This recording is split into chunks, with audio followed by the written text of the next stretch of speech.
اس video پیغام کے ذریعے میں عوام الناس کو مطلع کرنا چاہتا ہوں کہ بلدیہ عظمیٰ کراچی آنے والے ہفتے سے یعنی کہ 26 اپریل 2025 سے 30 روز کے لیے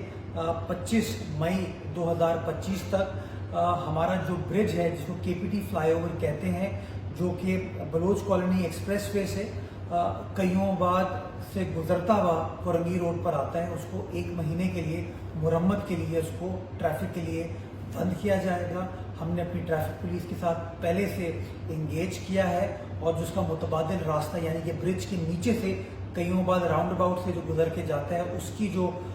مرمت ضروری تھی اس کو ہم نے کر لیا ہے تاکہ ٹریفک کی روانی اس طریقے سے متاثر نہ ہو۔ عوام سے میری ریکویسٹ ہے کہ یہ 30 دن تھوڑے سے تکلیف دہ ہوں گے، اس روٹ کو اوائڈ کریں اور شہر کی انتظامیہ کا ساتھ دیں تاکہ بروقت اس اہم کام کی مرمت کر لی جائے تاکہ خدا نخواستہ کوئی بڑا نقصان سے ہم اپنی شہریوں کو انشاءاللہ بچا پائیں۔